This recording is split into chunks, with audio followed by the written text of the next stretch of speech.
We've all heard it a million times, read it, read it almost every day on social media. Matthew 7, verse 1. Judge not, that you be not judged. It seems like every time somebody points out that, this is wrong. God says not to do that. These people are misbehaving. They're being wicked. Somebody is going to say, judge not. Don't you read the Bible? Haven't you heard what Jesus said? Yeah, we've all heard it. Trust me, we have all heard it. But there's a problem with that.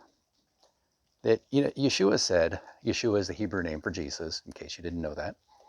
Yeshua also said that he didn't say anything that the Father didn't say, that the Father didn't tell him to say.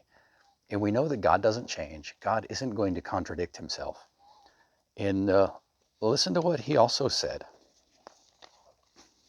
This is from Leviticus 19, verse 17. You shall not hate your brother in your heart. You shall surely rebuke your neighbor and not bear sin because of him. So if you don't tell someone when they're sinning, that's hating him. It's not hateful to say, hey, that's wrong. It's hateful not to say it. And if you don't say it, then you're sinning too. So what are we supposed to do with Yeshua's statement here? Judge not, lest you be judged. Let me go to Ezekiel. Now this is God speaking to Ezekiel. God says, when I say to the wicked, you shall surely die, and you give him no warning, nor speak to warn the wicked from his wicked way, to save his life, that same wicked man shall die in his iniquity, but his blood I will require at your hand. Yet if you warn the wicked, and he does not turn from his wickedness, nor from his wicked way, he shall die in his iniquity, but you have delivered your soul. Again, when a righteous man turns from his righteousness and commits iniquity, and I lay a stumbling block before him, he shall die, because you did not give him warning. He shall die in his sin, and his righteousness which he had done shall not be remembered, but his blood I will require at your hand. So if a wicked person is living in sin, and you did absolutely nothing to warn him when you could have, and he dies in that sin, then that's your fault. It's not just that man's fault, it's also yours. If a righteous person goes astray and starts sinning, starts living in sin, rejects what he used to believe in, and you don't warn him, again, that's on your head. But if you do warn him, then you're absolved and you won't be guilty of it. You're going to save yourself by warning him. It's a little bit chilly out here today. So it really seems like Yeshua is saying something opposite of what God said.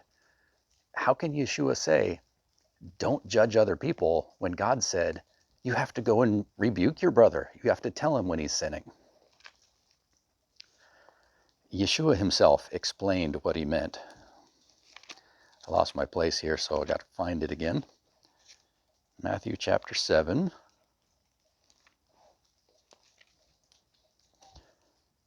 Yeshua explains what he meant in the next few verses. This is verses 2 through 5. For with what judgment you judge, you will be judged, and with the measure you use, it will be measured back to you. And why do you look at the speck in your brother's eye, but do not consider the plank in your own eye? Or how can you say to your brother, let me remove the speck from your eye, and look, a plank is in your own eye? Hypocrite, first remove the plank from your own eye, and then you will see clearly to remove the speck from your brother's eye. Yeshua was not saying we should never point out when other people are sinning. He was saying don't be a hypocrite about it. Don't be judgmental, which is different than judging someone's behavior. Don't insult people or tear them down or tell them that they're terrible people when you've got just as much sin in your own life. You need to get your own house in order before you try to clean somebody else's house. Nobody is perfect. You will never be perfect in this life. So when God says you have to correct somebody and Yeshua says, fix your own house before you fix somebody else's, he's not saying you have to be perfect. He's saying you need to act with some humility and don't be a hypocrite about it. Let me tell you something that someone else here. This is Paul. Paul wrote to Timothy in 1 Timothy 4:16. He said, "Take heed to yourself and to the doctrine.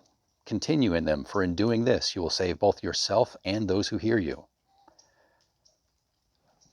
Paul was telling Timothy to watch out for his own behavior first. Take care of himself. You learn what the scriptures say, and then you apply it to your life, and then you will be able to apply it to other people's lives and teach them.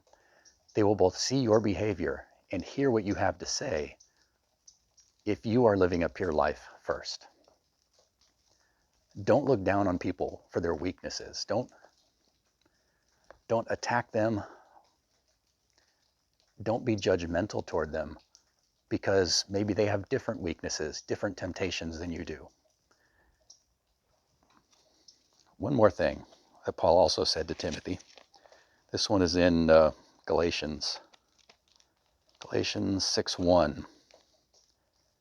"Brethren, if a man is overtaken in any trespass, you who are spiritual, restore such a one in a spirit of gentleness, considering yourself, lest you also be tempted."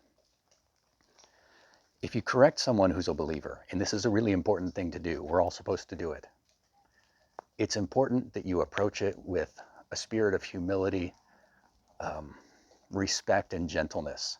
Don't just attack people.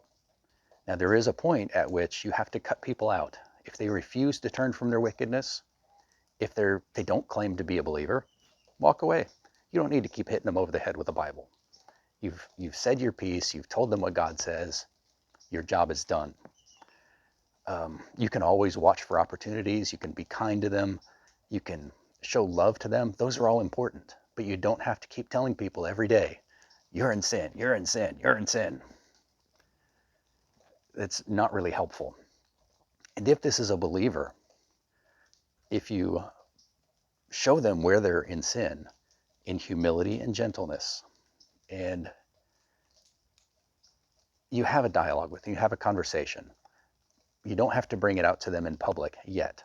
But if they refuse to repent, you bring it to the elders. It's possible that you're wrong. And this is where humility really comes into play. It might not be as big a deal as you think it is, or you might be in greater sin. That's why it's important to bring your spiritual elders into the problem. Then you can work it out with them. If the person still won't repent, then maybe you need to cut them out of your life. Maybe you need to walk away from them too and treat them as an unbeliever. That's what Paul said to do. And it's the example that Yeshua gave too when he talked about evangelizing. If someone won't receive your word, if someone won't hear the gospel and repent, brush the dust off your shoes and walk away. So, yes, we should correct people. We should judge behavior. Just make sure that you've got your own house in order and you're doing it with humility and gentleness. This is Jake Harper from American Torah. Be blessed.